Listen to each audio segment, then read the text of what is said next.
buenas tardes. Bueno, yo voy a tratar de dar una visión un poco general de algunos de los elementos que creo que coinciden en su obra narrativa, del ámbito de lo que es el lenguaje o de lo que puede ser, digamos, la estructura narrativa, y luego voy a intentar profundizar un poco más en algunas de sus novelas. Es evidente que, como ha dicho Manuel Rico, que hay una profunda tradición en la obra de Antonio Hernández centrada fundamentalmente en la picaresca, en Cervantes, y de ahí yo diría que se trasladaría fundamentalmente en la época reciente a la narrativa que ha hecho, a algún tipo de narrativa que ha hecho también, por ejemplo, Camilo José Cela y algunos de los otros novelistas que ha citado, Quiñones, Umbral, etc. Ángel Basanta, por ejemplo, decía desde las páginas del diario ABC que su obra tiene un evidente destello de brillantez y un gran virtuosismo lingüístico. Santos Alonso, en el diario El País, advertía de la impecable técnica narrativa. Lupiáñez hablaba de eficacia narrativa y barroquismo en su expresión. Rodríguez Pacheco, en Tierra de Nadie, hablaba de la autenticidad suprema del estilo, la agilidad, la frescura, la donosura gozosa de su dicción y ejecución. Y el crítico Miguel Hernández, desde las páginas del Uruguayo, decía que estamos en presencia de el mejor castellano escrito. Todo esto son una serie de coincidencias que van en la misma línea y que muestran, digamos, un elemento fundamental en la obra narrativa de Antonio Hernández, que es el tratamiento del lenguaje, el tratamiento de la lengua española y el hecho de que él haya querido bucear en esto de un modo especial como pocos en la narrativa contemporánea. Normalmente la narrativa contemporánea española se ha sentado sobre un realismo al uso, sobre una pérdida total de esa imaginería tradicional que conectaba directamente con autores esenciales en la narrativa española como Quevedo o los narradores de la picaresca y el propio Cervantes, y él ha sabido retomar esa visión que se había perdido y que solamente en la época, digamos, actual la habían retomado algunos autores. El caso que citaba antes Manuel Rico de Umbral es determinante. En los años 80 yo hice la tesina de Francisco Umbral y por Francisco Umbral no daba a nadie ni un duro. Recuerdo que en su momento el profesor que me dirigía la tesina, que era el profesor Forte, especialista en narrativa contemporánea de la Universidad de Granada, cuando le dije que ya había sacado las oposiciones yo, dice, muy bien, pues ya vas a dejar a Umbral. O sea, estaba deseando que yo dejara Umbral porque no interesaba Umbral. Posteriormente se ha hablado del estilo de Umbral, de la gran obra de Umbral desde el punto de vista lingüístico, si bien es verdad que desde el punto de vista, podríamos decir, más de estructura y de organización narrativa, pues no era ese narrador, pero sí desde el punto de vista lingüístico. Y yo creo que ahí existe una gran coincidencia con Antonio Hernández en ese especial cuidado que Antonio pone a la hora, digamos, de pesar las palabras, de seleccionarlas, de crear toda una imaginería en torno a la obra literaria. La deformación caricaturesca, la transformación del espacio y el tiempo narrativo, la expresividad y la fuerza convincente que tiene su lenguaje, solo es equiparable, ya digo, a estos autores que vengo citando o al propio Valle Inclán. La construcción del significante, por tanto, posee, desde mi punto de vista, esa conformación, pero a la vez es un elemento esencial, sobre todo que va asociado a la creación del personaje, porque otro de los elementos esenciales que hay en su obra es la construcción de personajes. En la mayor parte de sus novelas hay un personaje sobre el que pivota la obra y luego una serie de personajes secundarios que son casi siempre, como diríamos, siguiendo a Unamuno, personajes anónimos, personajes que pueden ser cualquiera de nosotros y que adquieren una gran relevancia en su obra. En torno a esa estructura y en torno al concepto del lenguaje como un instrumento fundamental pivota gran parte de su narrativa, en donde podemos sintetizar o ver el léxico culto junto con el léxico popular y todas las variantes del léxico popular y de las estructuras populares, las metáforas significativas, la apreciación, o sea, la adjetivación apreciativa, los símiles espectaculares, metonimia, estructuras paralelísticas y acumulativas, enumeraciones, intertextualidades y toda una prosa rica y sazonada que tiene muy poco parangón en autores contemporáneos. Esto es un elemento que yo creo que coincide en todas las obras, incluso en aquellas obras que aparentemente pueden estar más conectadas con un ámbito más popular, como puede ser los cuentos relacionados con el fútbol, ahí que se podría pensar, bueno, va dirigidos a un público más amplio y tal, ahí también se ve la esencia de esa necesidad, de esa selección de vocabulario, de léxico, de imágenes, en definitiva, un trabajo en torno a la lengua española, que eso, ya digo, es algo que se ha olvidado. Y sobre todo, también, como decía, como recordaba Lupiáñez en una de las críticas que hacía sobre Raigosa, un humor inteligente, un humor de tertulia, un humor periodístico provocador, portador a veces de contravalores y de subversiones y de otras grandezas insólitas e inesperadas. En esos personajes que hay en su mundo no nacen de la nada, son personajes que están al hilo de sus circunstancias vitales. Yo estoy completamente de acuerdo con lo que ha dicho Manuel Rico en ese ir desde la aldea a lo universal, ¿no? Si quieres ser universal, habla de tu aldea, como decía Tolstoy, ¿no? Ahí está gran parte de la esencia de esos personajes que pueblan sus obras, que aparecen en la leyenda de Géminis, que aparecen en Volverá a reír la primavera, etcétera, etcétera. Son personajes que están muy cerca del autor, que los conoce perfectamente y que los traslada del mejor modo posible que se pueden trasladar esos personajes. En Nana para dormir francesa, por ejemplo, se ve esa situación en ese protagonista, en Manolo, incluso en él mismo, que aparece como personaje, Fabio,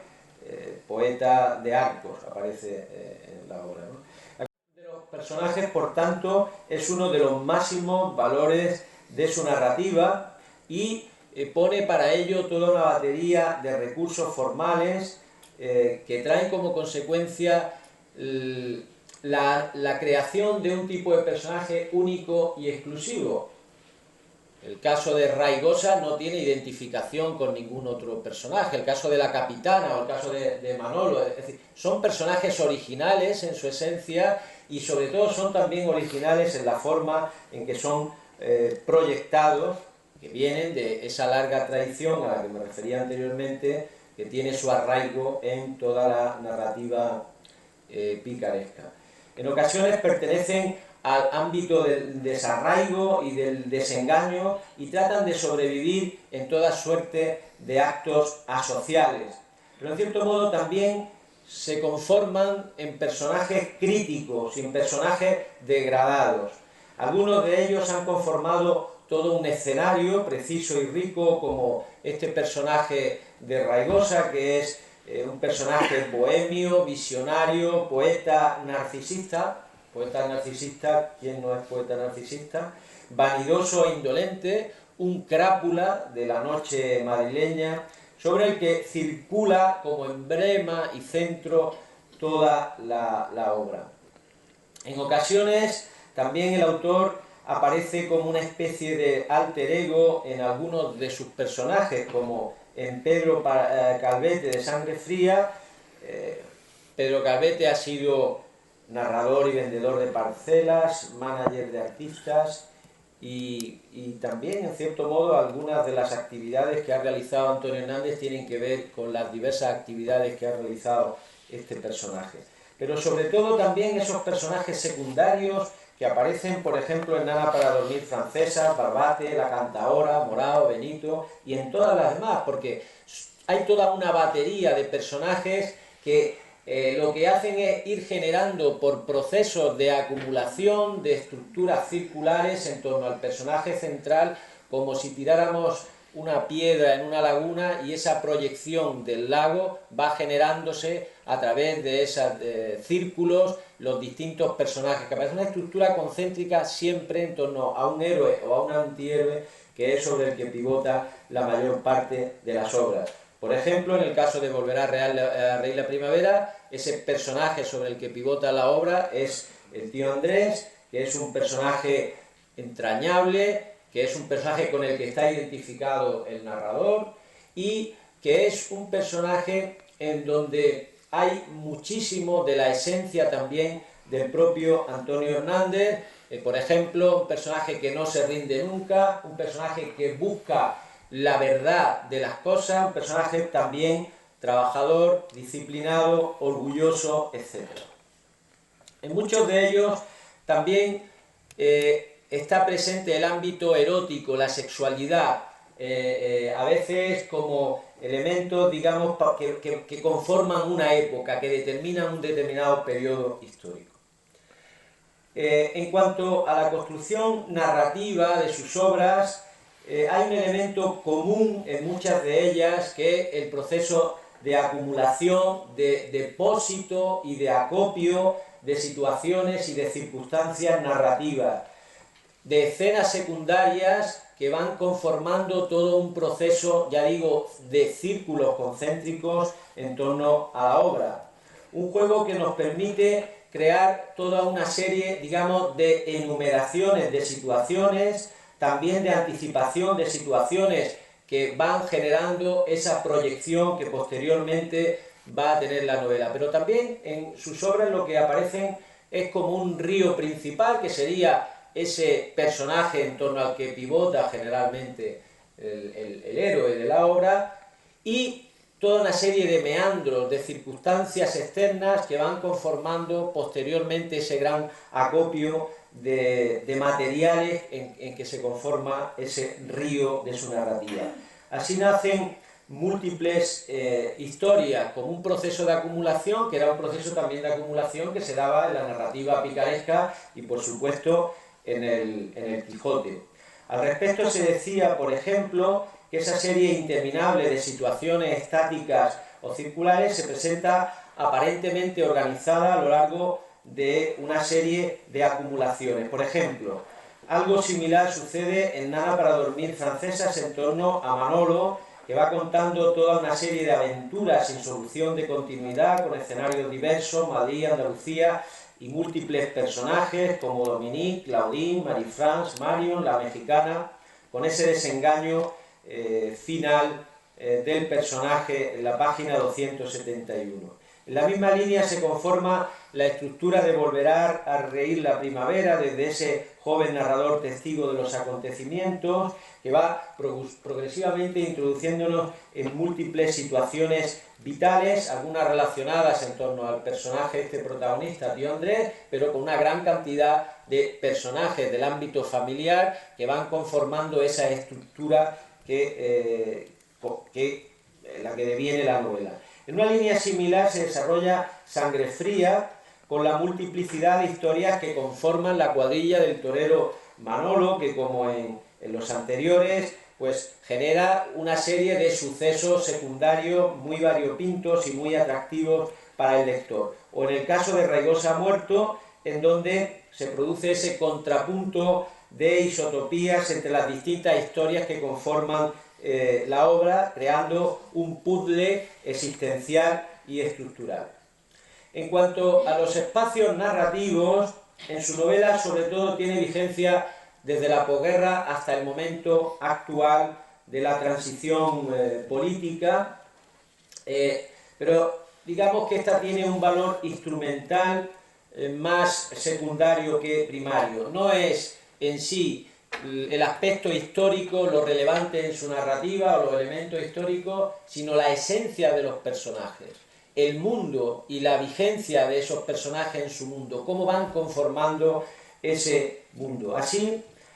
sucede desde los años 40 y 50, por ejemplo, en Volver a reír la primavera, hasta los años de la leyenda de Géminis, que transcurren en torno a abril del año 79, o las de Raigosa Muerte o Viva el Rey, en torno a los últimos años del franquismo. Precisamente ahí se opera una situación curiosa, porque hace coincidir la muerte de Raigosa casi en los mismos años en que va a morir Franco, precisamente dos personajes tan contradictorios y tan contrapuestos, porque no habría ningún otro personaje más contrario a Franco que el propio Raigosa por naturaleza y por forma de ser. O bien la protagonista, vestida de novia, la capitana, que conforma también una época en torno a este personaje femenino, en donde ha querido reivindicar toda una serie de principios y de elementos de tipo moral. Pero en cualquier caso es evidente que su narrativa proyecta una filosofía, una serie de principios y de valores que nacen generalmente en muchos de sus personajes en torno al binomio amistad-enemistad. Gran parte de las situaciones que se plantean se generan en torno a estos dos grandes binomios de amistad-enemistad, de inquina, de antipatía ante los personajes que van surgiendo y que van cimentando la obra, así como también en torno a las traiciones particulares o personales que aparecen en los mismos. Eso se ve, por ejemplo, de un modo claro en el enfrentamiento en torno a Tío Andrés y el señorito Álvaro Carlos, Volverá a reír la primavera, o en Nana para dormir francesa, por ejemplo, en torno al capitán Meana y al protagonista, y en las demás pues va apareciendo también toda esa situación, digamos, de contraposiciones que genera toda una actividad en torno a los personajes. Existe esa duplicidad que permite construir las historias desde el conflicto, un espacio para la divergencia que está muy presente de modo general y que nos da pie a todo el proceso narrativo. Pero hay sobre todo también una serie de principios y de ejes de tipo moral, un eje axiológico preciso que aparece en todas las obras y en todos sus personajes, que es, por ejemplo, el espíritu de lucha. Ese espíritu de lucha está presente en todos los protagonistas de sus obras, que no se desalientan, que buscan, que persiguen, que intentan realizar su propósito vital. Son como esos sísifos que continuamente están subiendo la piedra y que vuelven a caer y que vuelven a subir sobre sí mismos. El caso muy significativo al respecto es el tío Andrés. Yo no sé si tengo mucho más tiempo, pero... Si quieres 5 minutos más, Paco. ¿Sí? ¿Te va bien? Sí. Vale, sí. Lo que pasa es que yo nunca sé cuándo voy a acabar.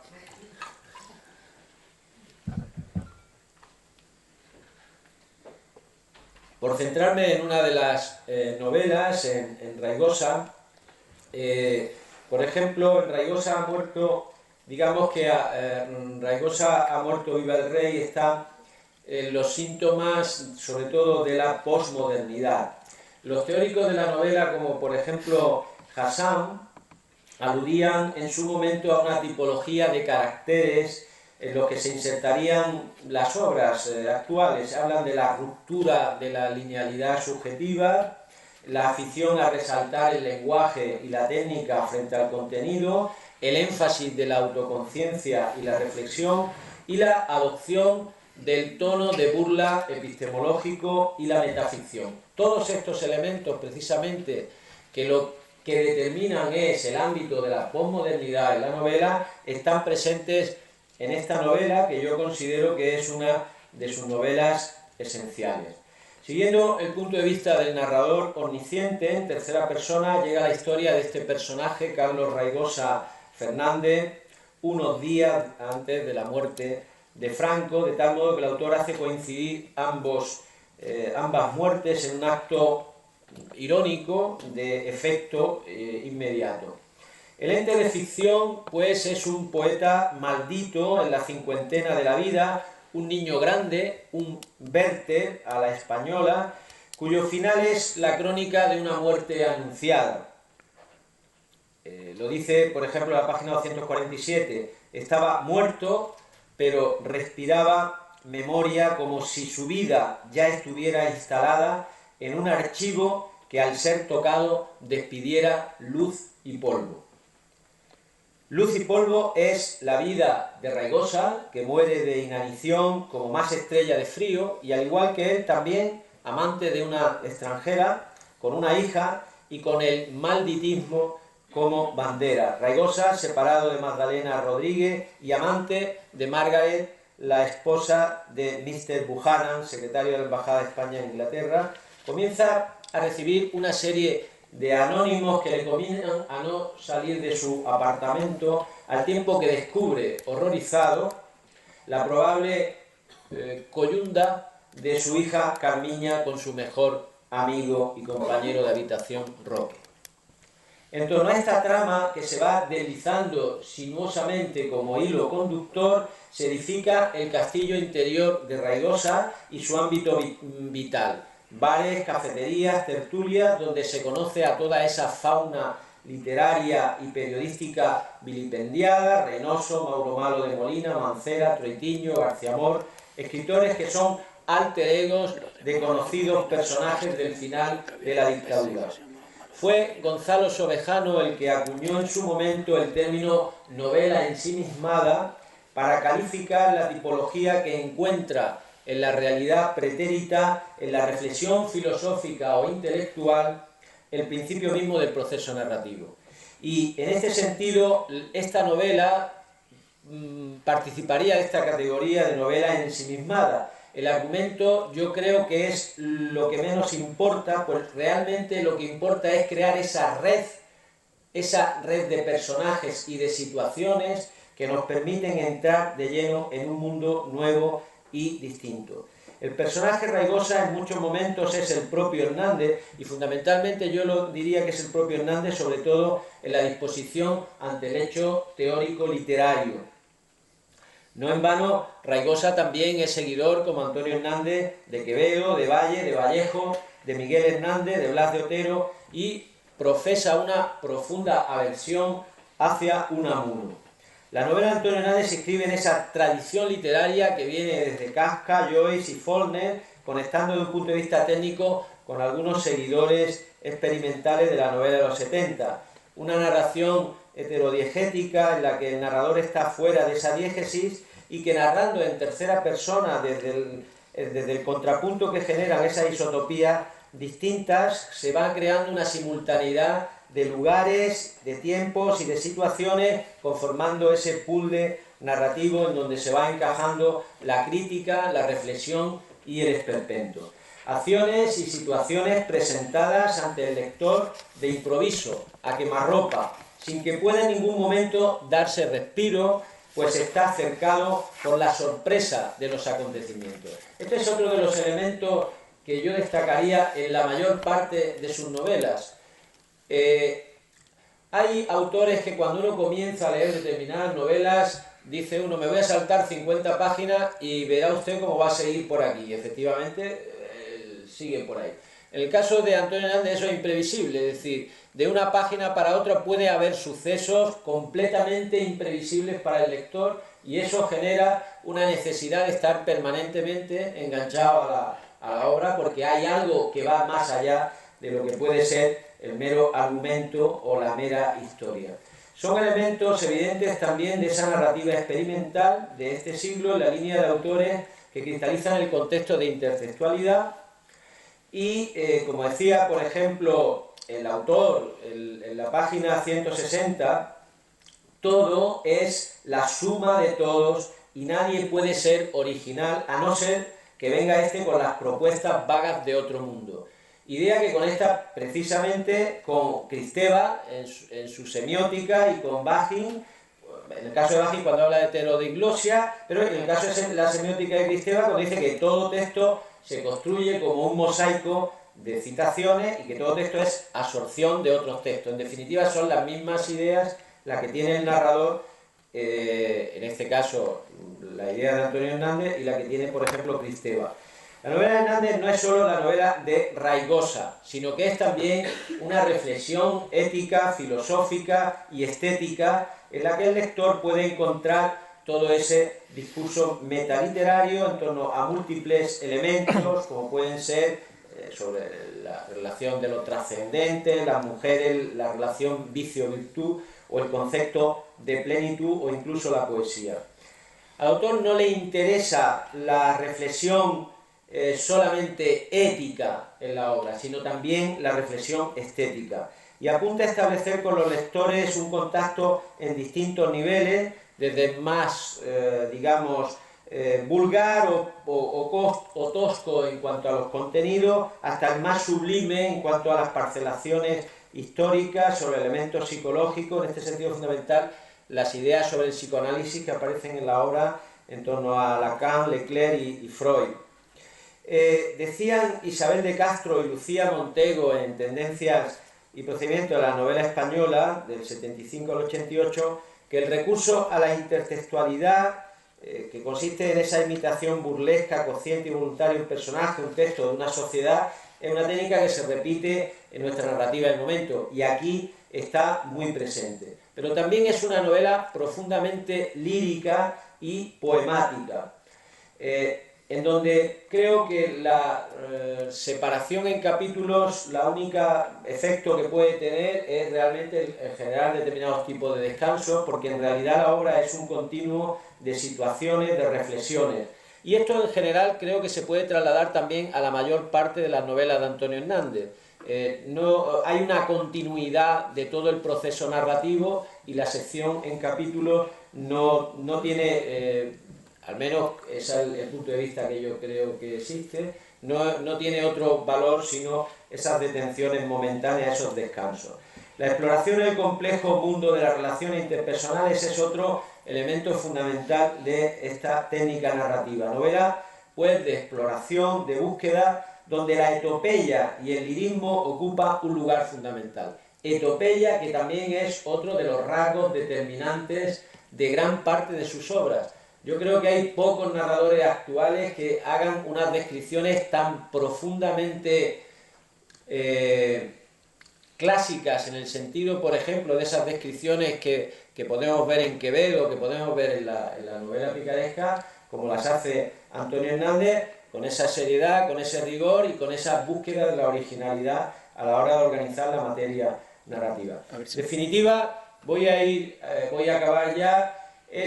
Yo diría, resumiendo todas estas ideas, que hay fundamentalmente en su obra un elemento determinante, que es el lenguaje, la riqueza lingüística, la riqueza expresiva, que conecta directamente también con la forma, digamos, de acceder a la obra poética. Yo diría que hay un elemento esencial en la narrativa, en la poesía, que coinciden, y es su generación se le llamó poetas del lenguaje, pero digamos, si hay un adjetivo o si hay una expresión que puede tener sentido en esa generación, yo creo que a quien se debe aplicar es Antonio Hernández. O sea, esa búsqueda del lenguaje es fundamental y determinante, y sobre todo la conformación del personaje, la creación de un personaje distinto al resto y a los demás. Y nada más, muchísimas gracias.